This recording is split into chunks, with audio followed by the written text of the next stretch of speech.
Welcome to the TTG Canada Fest session on the country's western wilderness.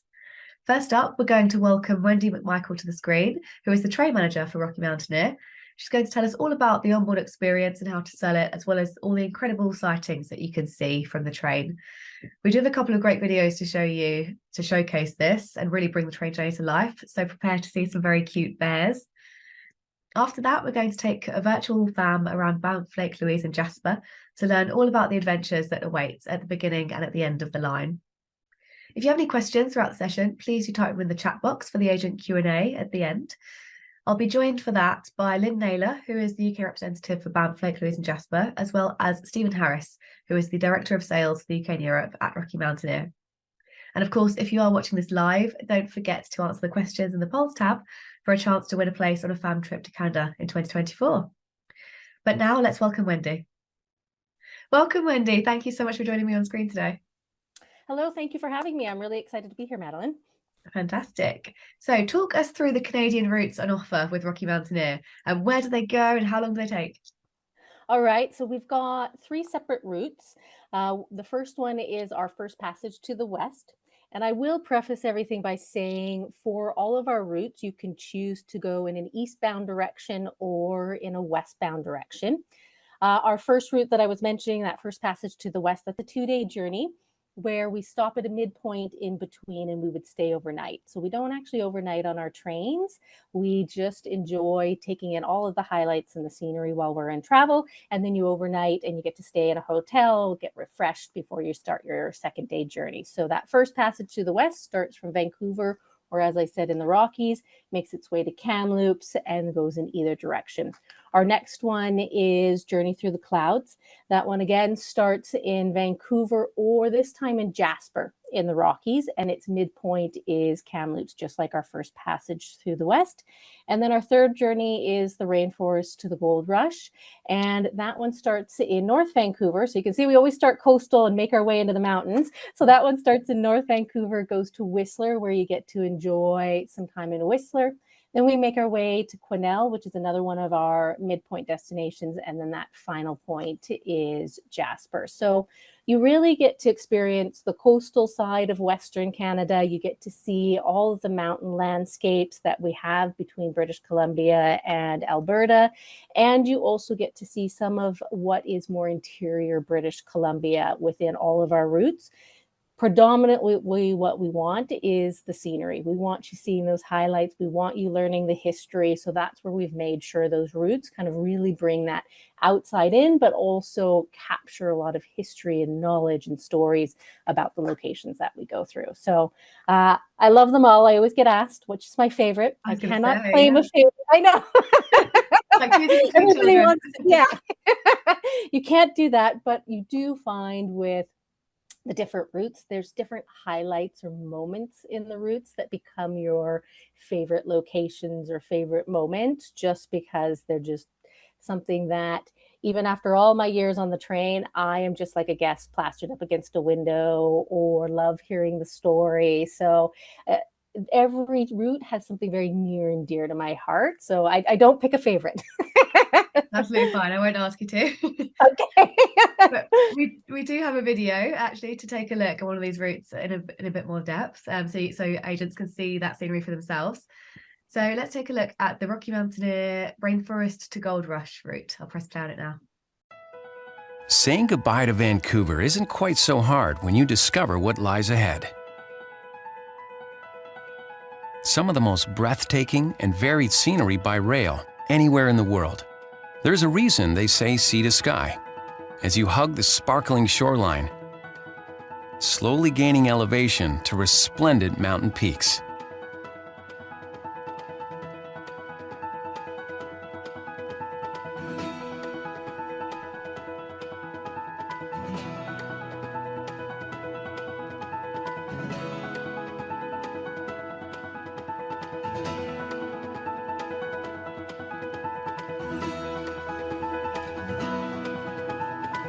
As you approach Whistler, listen carefully as the marmots that gave this world-class resort its name welcome you.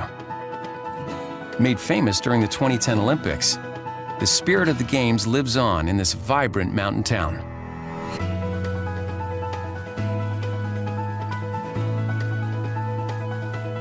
past emerald lakes, through coastal rainforests,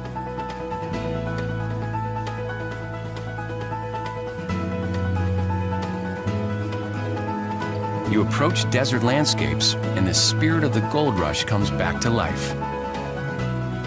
Next, snake your way through the Fraser Canyon. Here in the mid-1800s, over 10,000 miners and untold hangers-on populated its towns. As you wind through stunning canyons, take time to admire the view as you enjoy our world-class cuisine.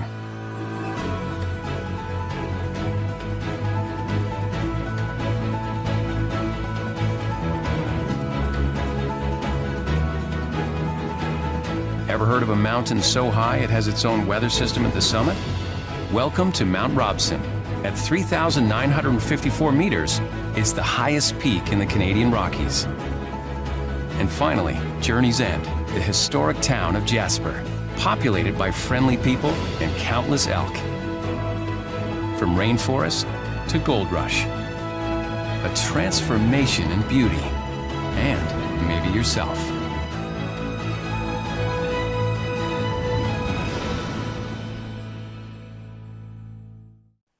So we got a bit of a glimpse of the onboard experience in that video that we just watched, but can you tell us more about what the customer experience looks like on board Rocky Mountaineer? Tell us about the seating, the dining, and the hosting. Yeah, so we have two services that you can select between. One is our silver leaf service and one is our gold leaf service. And for our silver leaf, that is a single level car. So with that being a single level, you do have all of your services and everything happening at your seats themselves. Then in our gold leaf service, that's a bi-level car. So there's upstairs where all the seating and the viewing is. Both of our services have big wraparound windows because it's all about bringing the outside in. So we really want you to be able to capture every moment, whether you're just sitting, relaxing, taking it in, looking at the fall colors, seeing a fresh snowfall, checking out the rivers, the different landscape. We want you to be able to capture that, or you're taking pictures. So we all like to capture all those moments and be able to share it with our family and friends. So we want that to be at full advantage. Then with that gold leaf, we do have a downstairs area that's our dining room. So that is where you would head for your meal services that we have on board. For, I would say, our meals and even our beverage menu on board, everything is very locally driven and inspired, knowing that you're coming to Western Canada, you're seeing all the beautiful scenery, you're hearing all the stories, the history, you're learning about everything while you're in travel. We also want you to learn that kind of food delights and what beverages we have here. We have a wine region, so we want you to try the wine. So we really want to make it all immersive of what you would experience in Western Canada between BC and Alberta. And then I cannot talk enough about our host team. They are really kind of that final magic ingredient that just brings it all together. They take a lot of pride, put a lot of energy into what they do, and they tell the stories while you're in travel, making sure that you understand the history, but also they've traveled through these locations. They have favorite knowledge and stories that they want to impart and share. They want it to be a fun social setting where you get to socialize with other travelers from all over the world. You see people make friends for life. They're exchanging emails. They're planning to go on next trips. Like, it really is an all immersive, just making it a kind of a sensory moment as you're in travel. Oh, it sounds amazing. Now, I didn't ask you to pick your favorite route, but I am going to ask you to pick your favorite meal. Oh no! Have you got a favorite dish to eat on board? I am a seafood lover. So I will always first kind of say that it is our steelhead, our salmon dishes, because I just love seafood. I am from the West Coast, so the freshness of the seafood that we have here, it's amazing, and I can't say enough. But I'm also a classics. So, we go through the Fraser Valley, which is a big agriculture, as well as it's an area where our Fraser Valley chicken comes from. We've got the Alberta beef. So I do like my classic dishes, especially when you're in travel and you're treating yourself. You're like, ooh, maybe I wouldn't make this at home, but I'm going to have the short ribs today, or oh, I'm going to have a nice sirloin or a chicken. So I do tend towards the classics, I'll say, but definitely seafood tops the list. Fantastic. It's Or great maybe I choice. should talk about desserts. How many desserts are on offer? So you Roughly. can, yes, between our different routes, we have different desserts that you can try. And there are always 2 desserts on offer. So we'll have a lighter dessert, which is berries and creams. And then we'll have either a cheesecake, a chocolate tart. We've got a posset. So some really nice desserts and ways to finish your meals. So you can never go wrong with dessert. Amazing. I'm going to move away from food now because it's making me hungry. She's But like, okay, new direction. new direction. I wanted to ask about the kind of customer types that you get on board. Are they all kind of first-time visitors, doing their bucket list experience they've had on their list for years and years, or do you get repeat customers that come back again and again? So we actually get a blend of both. So for some, it is somebody who's a world traveler and they have a whole list of locations that they want to go through to, and so they are traveling through that list. And we're very fortunate to say that we are part of that. I know a lot of people call it the bucket list of where they want to go, what they want to see, and how they want to travel, because there are many different avenues that you can do. And then we have guests who come back. It might be every 5 years on an anniversary and do a new route. We actually just had a gentleman on the train just in our previous season. I had him 5 years ago, and he had come back for his next milestone anniversary with him and his wife. They were so excited. They were on a new route. So we get a blend of both travelers. It just so happened that we ran into each other. We were on same trains, passing at the same time. And it's such a pleasure to have those moments where you get to re-experience with somebody who's come back, or get to showcase it for the first time for someone who's had this vision, has had all this time and effort that they've put in to get here, and then it's all coming to life for them. Amazing. It sounds fantastic. And I have one final question for you. What would you say is the most amazing or most memorable sighting that you've seen from the train in terms of wildlife? I know that the landscapes, there's so much out there to see, but have you got a moment that really sticks out as the one that is your top memory? Okay, I will always call out bears. There's just Yeah. something about them near and dear to our hearts. I will say for us on board, and I've been doing this for over a decade now, we are just like our guests. We hear that there is a wildlife sighting that somebody has spotted. We will radio it through the train in the hopes that everybody gets to see it.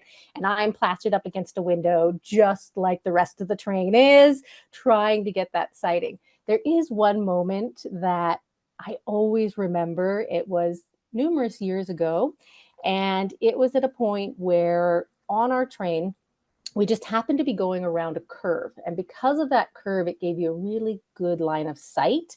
The tree line was pushed back, so there was nothing impeding your view. And there was a bear just standing up on its hind legs, paws up in the air, and just frozen. So I'm making my way through the train, talking with the guests on board. We do this big curve around this bear. Everybody's going to get a photo. There's not going to be a chance to miss it. It's just a perfect line of sight, perfect moment. And I'm getting towards the end of the train, and I was asking people as I went through, you saw the bear, you got the picture. Everyone's absolutely can't believe it. It was the most amazing bear sighting. And I get to this one guest, and she's like, oh, I didn't take a picture. And I was like, oh, I'm really surprised. Why didn't you take a picture? It was just such a great bear sighting. And she's like, I thought it was fake. Oh, no. The train had been going by and it had just been frozen in place for so many rail cars. She didn't think it was real, so she didn't take the picture. Too good to be true, hey? Too good to be Actually true. not. I mean, fortunately, we have enough technology now that somebody can share the picture with her. There's numerous seatmates who were able to give it to her, but that still stick out in my mind because I'm just like, I could see how it's just almost, as you said, too good to be true, to the point where you're like, no, the bear's been standing there for too long. So that is one of my favorite bear sightings, and I actually love sharing that with guests. So I'm like, no matter what, when you hear a bear call, get ready and have your camera at the ready position. Don't miss the picture. Fantastic. Okay, so we do now have a video to take a look at some of these bears ourselves. Excellent. Yeah, so let's take a look at some of the sightings that Rocky Mountain customers might get the chance to look in this 5-minute sort of a virtual fam look into Rocky Mountaineer sights and scenes. British Columbia, or BC as the locals call it, is often a favorite starting point for our journeys, and is amazingly home to between 120 and 150,000 black bears. While their name may suggest otherwise, black bears are not always black. Their color can actually range from black to many variations of brown or even white. In fact, BC's Great Bear Rainforest is the only place in the world where you can find the mystical white Kermode bear, also known as a spirit bear. While these are specific to this remote rainforest, spirit bears are sometimes confused with white albino bears that, while rare, have occasionally been spotted from our train. Footage of black bears idly plodding along are probably familiar. But amazingly, these impressive creatures can run at speeds of around 50 kilometers an hour. That's the same average speed of our train. Iconic images of bears fishing during the salmon run are often the first that come to mind. But surprisingly, 80% of a bear's diet is plant-based, of which ripe berries are a favorite treat. The remaining 20% consists of salmon, small mammals, insects, and crab, which they often flip over rocks to uncover.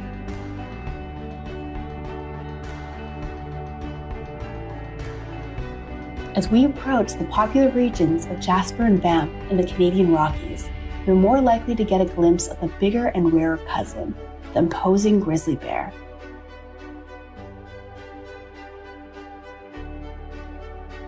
Many of our guests couple our train journey with a day or two exploring the stunning national parks of Jasper or Banff. And these parks have over 150 grizzly bears combined. Grizzlies can be twice as large as black bears, with male grizzlies often weighing over 600 pounds. Although sometimes difficult to tell apart, grizzlies are visually distinct from black bears, namely from their identifiable shoulder hump, which is actually large muscle mass. Like true Canadian residents, grizzlies love to explore the great outdoors. An adult male's home range can encompass up to 600 square miles. We may be biased, but we feel truly privileged to travel through one of the greatest places on Earth, steeped in history, culture, and some of the world's most magnificent creatures. We hope you enjoyed a little slice of Canada's West today, and that you'll join us again as we explore more of the region.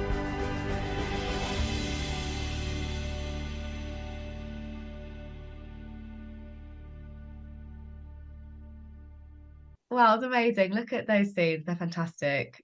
And thank you so much, Wendy, for your time. I know you're not able to stick around for the agent Q&A, so sadly we'll have to say goodbye to you now.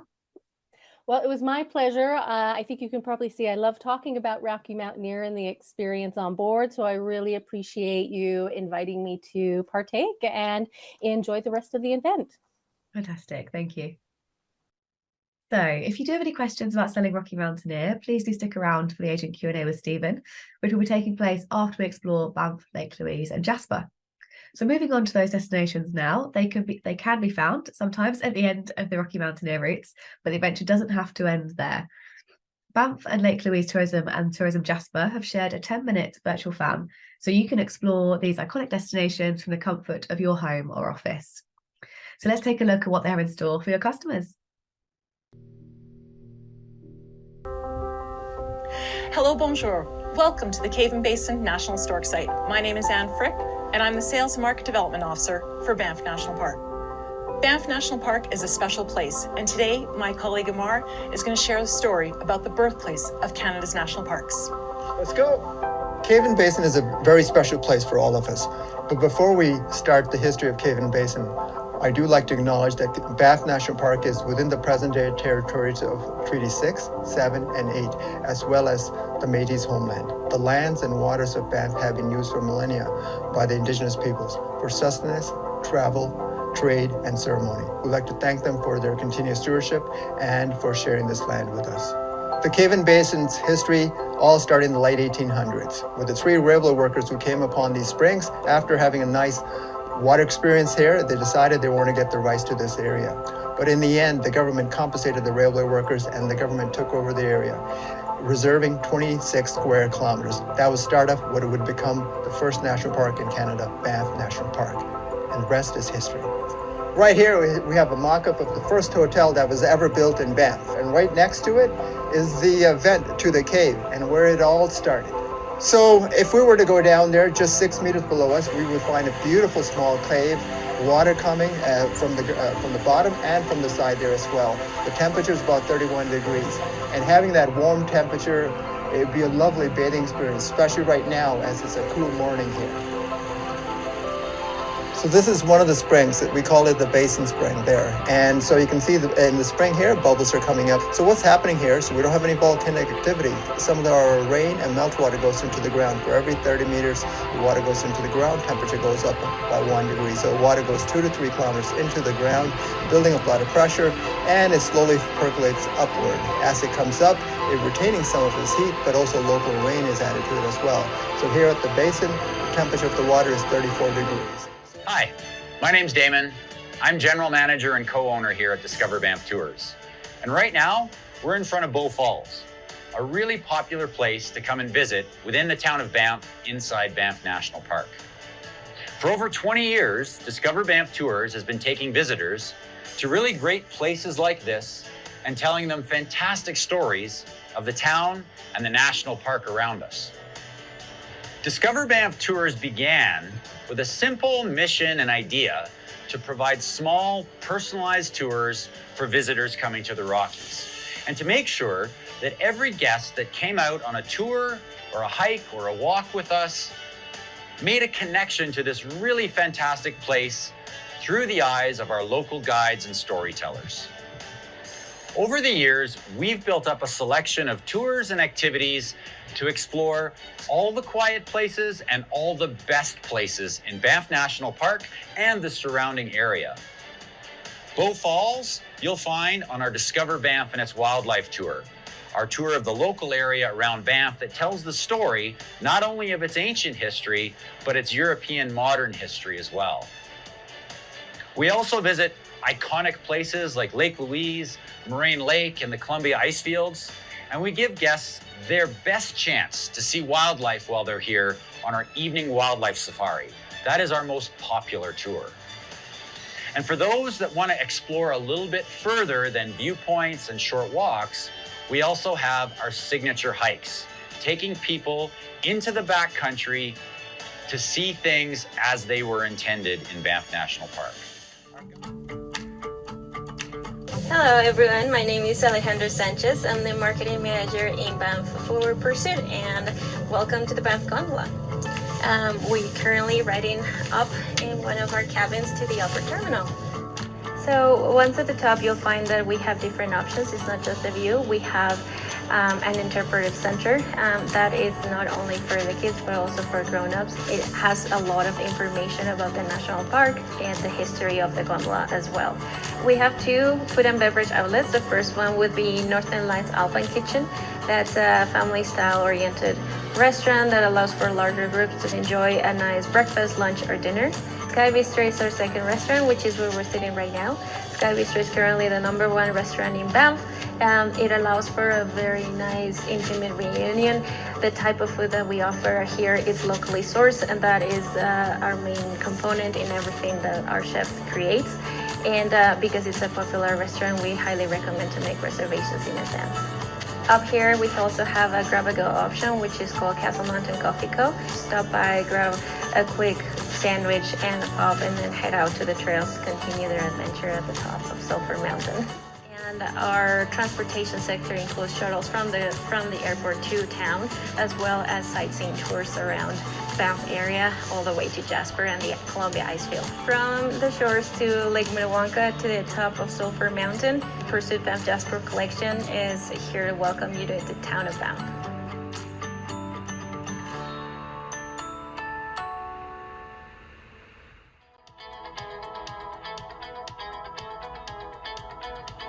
Hi, I'm Steve Pample from Ski Big 3, and I have the pleasure of representing our 3 world-class ski resorts here in the Banff National Park.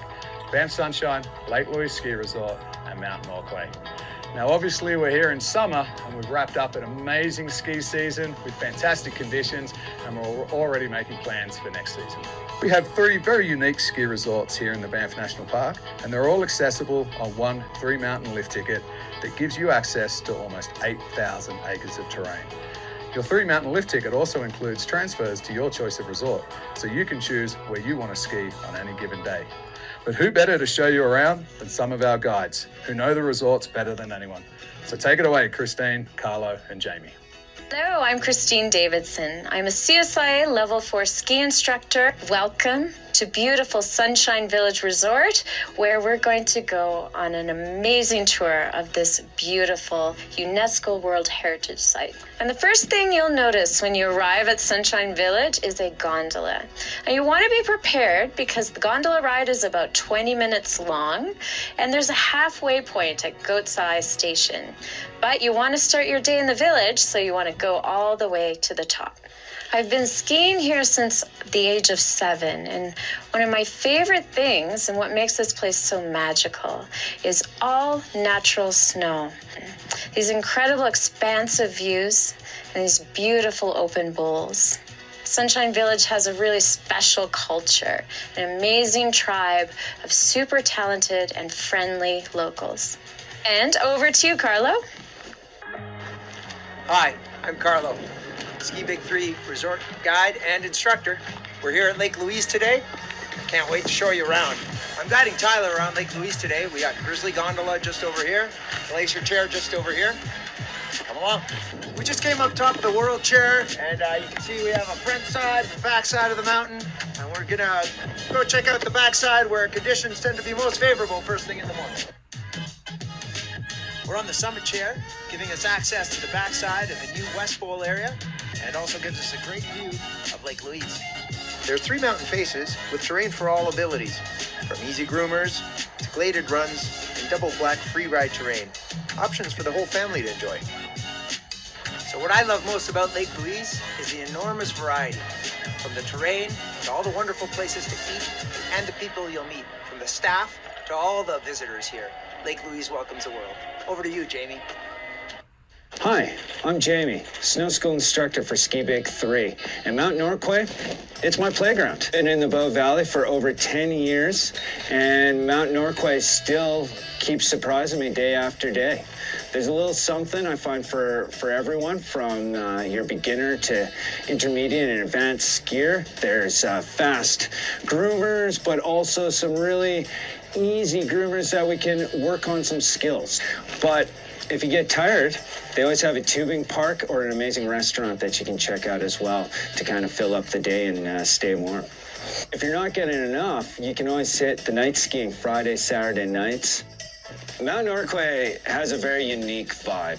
It's the family resort. It's very low-key and easygoing. And you never feel like you're in a rush. Everyone's just here to have a good time and enjoy. Thanks, guys. As you can see, the resorts really do offer something for everyone. And Ski Big 3 offers a unique guided experience where you can join one of our guides for an in-depth guided experience of all 3 resorts. Find those hidden stashes, fine-tune those ski skills, and make the most of your time here.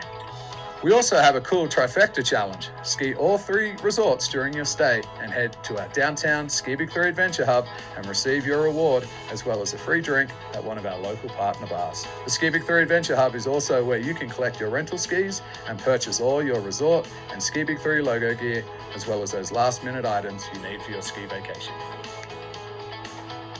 The Ski Big 3 Adventure Hub is open year-round, and in the summer, you can rent stand-up paddleboards and these really cool, environmentally friendly e-bikes. What a great way to explore Banff National Park. This is how I actually got up here on Norquay Road. As you can see, not that sweaty. Vroom, vroom.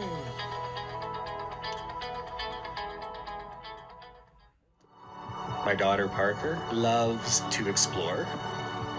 She loves to be outside, trying new things. It's really a source of great joy to witness Parker discover the park for the first time.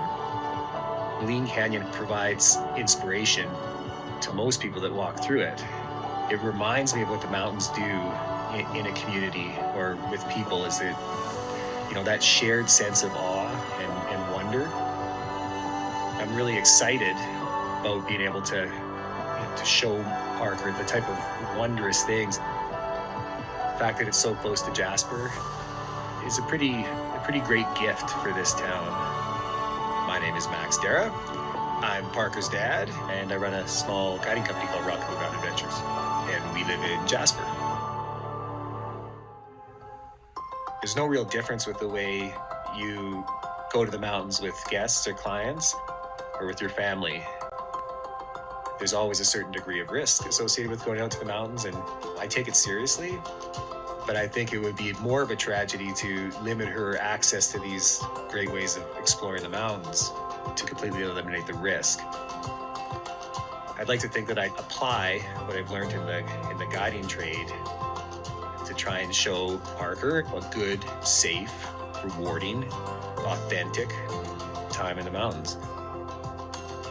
Spending time with Parker really reminds me of that a genuine curiosity and that fascination with this natural world that we get to explore and witness for a short time. I like to play with my dad. He teaches me lots of things. I think that the canyon has the ability to bring out that childlike curiosity in all that visit it.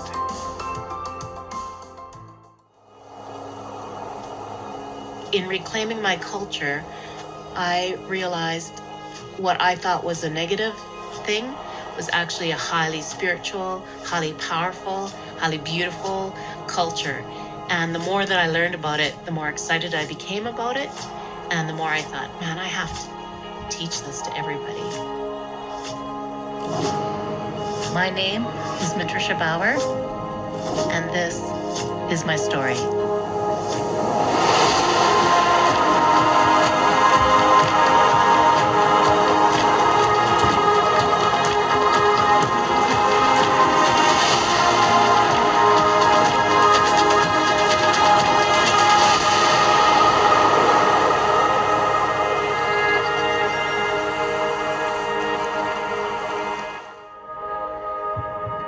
I find that Jasper as a whole is really connected to Indigenous culture, I think vicariously through nature. We have these taglines that are venture beyond and explore and beautiful by nature, and all of these things beg you to look up and out, even our dark sky.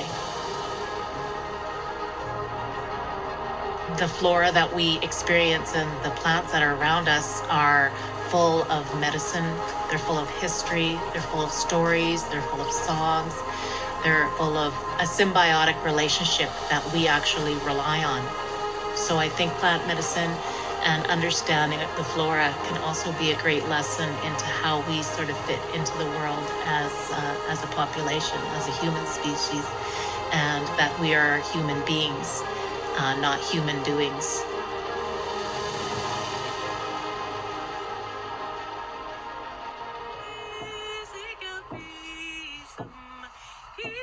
Music has always been a large part of my life.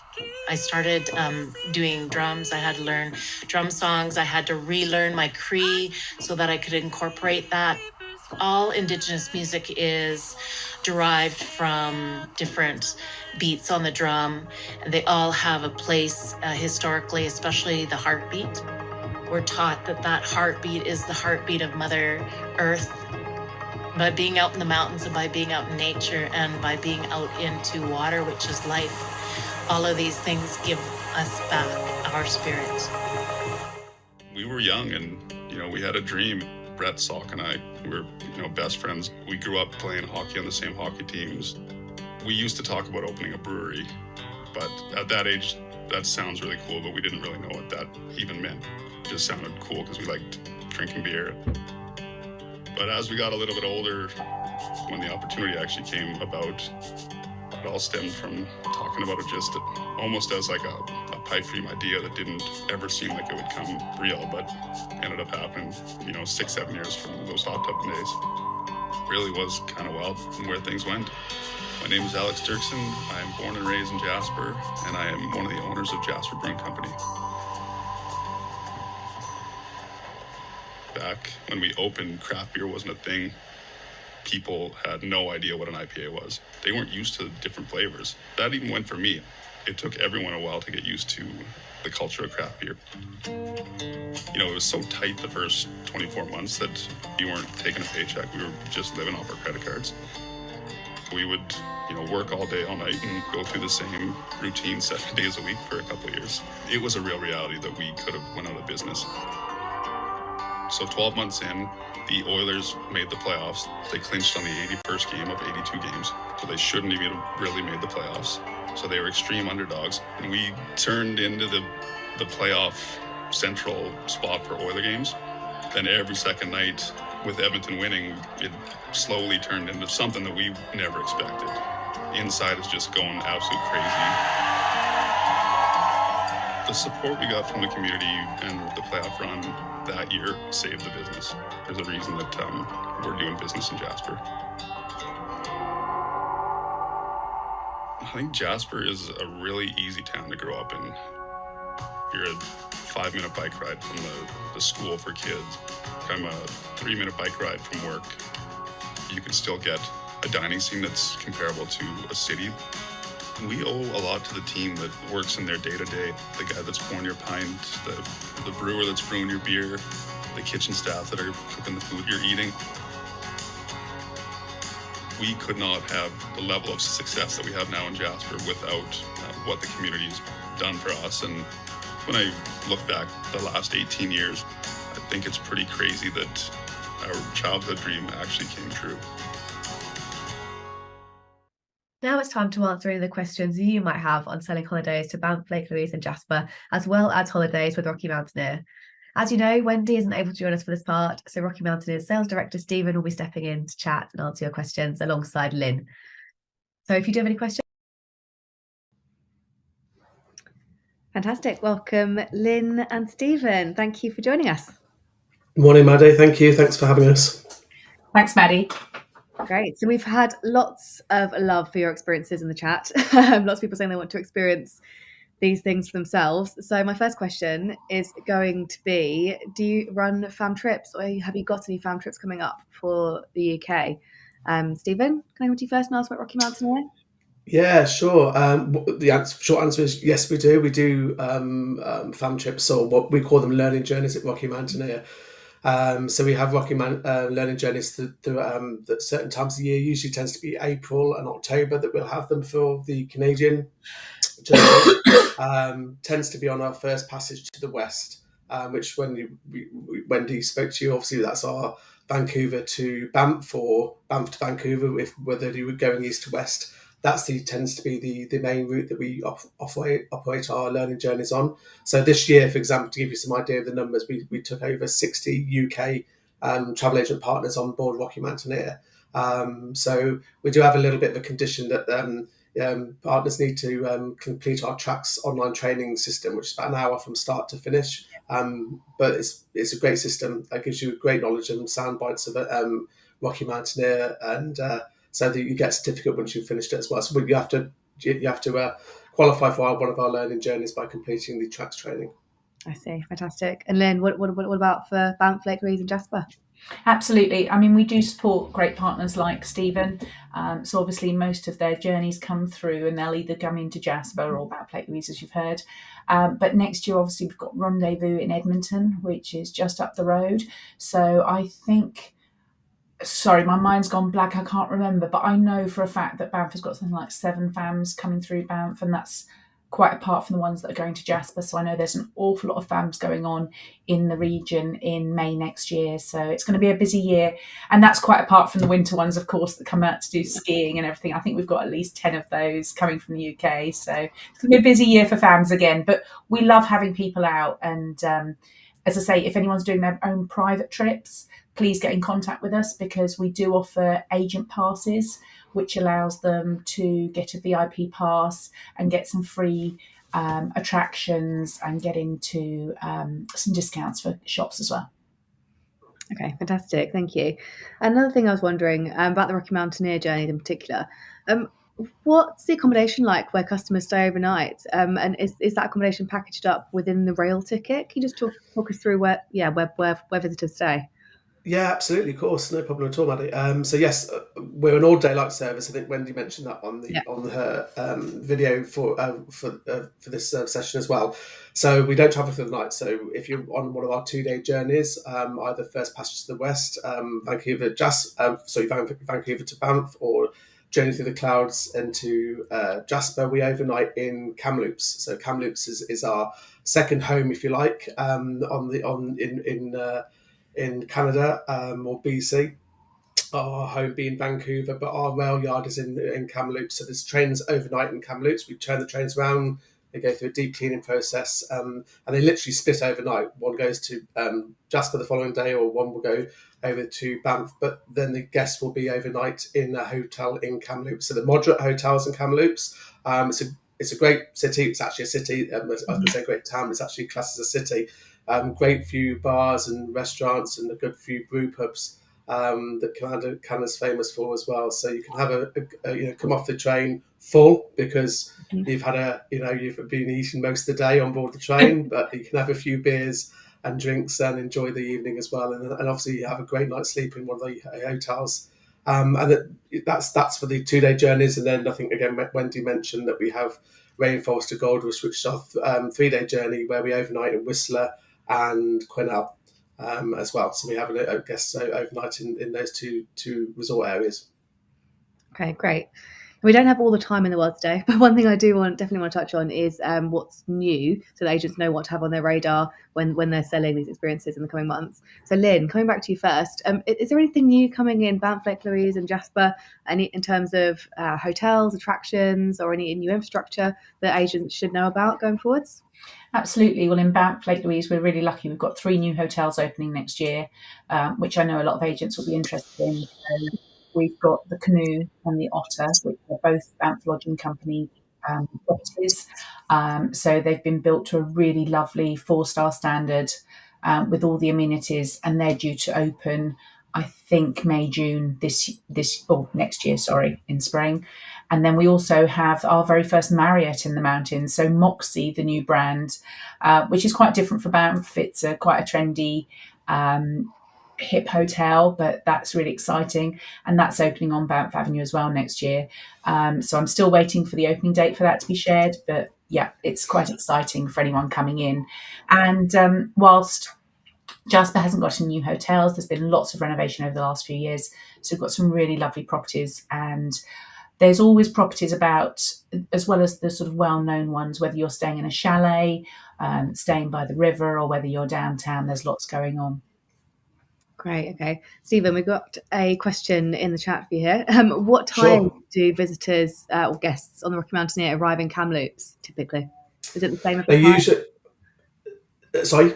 Is it the same on every journey for Kamloops? Yeah, we aim the guests will be arriving into Kamloops about 6 o'clock in the evening. Sometimes that can be a little bit later, depends on the rail traffic on the route. Because obviously, if there's freight traffic, then they do take priority on the rails. But usually, we aim to arrive into Kamloops about 6 p.m., 6:30 p.m. Great. Okay. And is there any new product, new Rocky Mountaineer product that agents should have on their radar? Are you making any changes in the coming months, or possibly might have just made them in the previous months?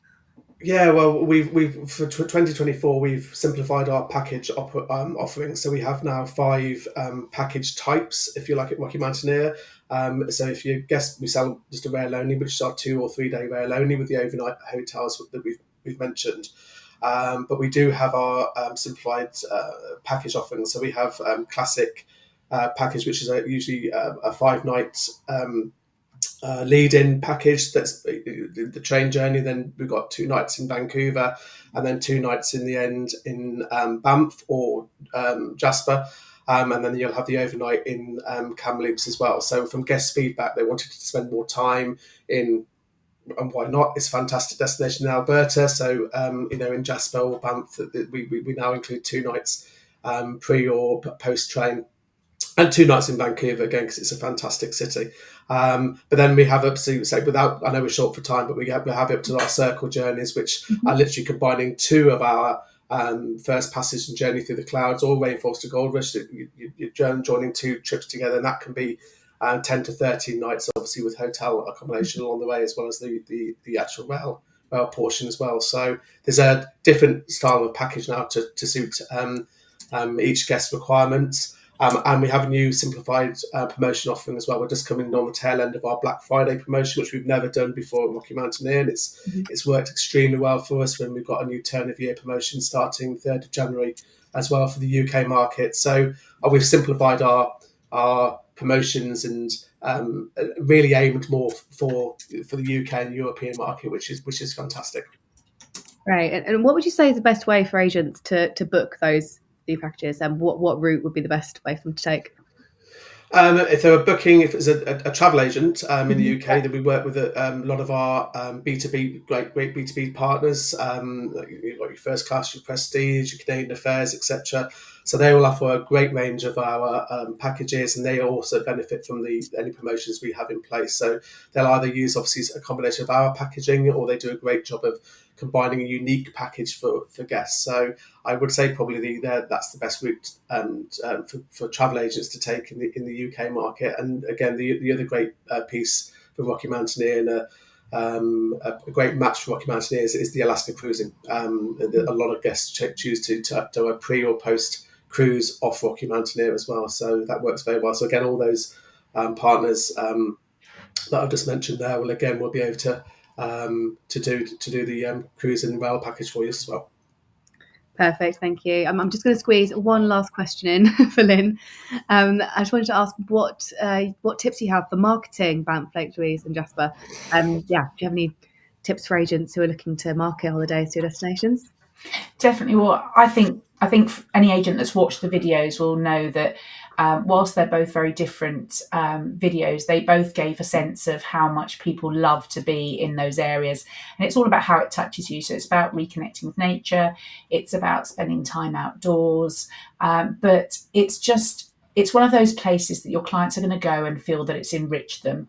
So I think it's about hitting those parts when you're talking to your client. It's about telling them about how this isn't somewhere you want to rush. One of the most common comments people say is, what am I going to do for 3 days in Banff?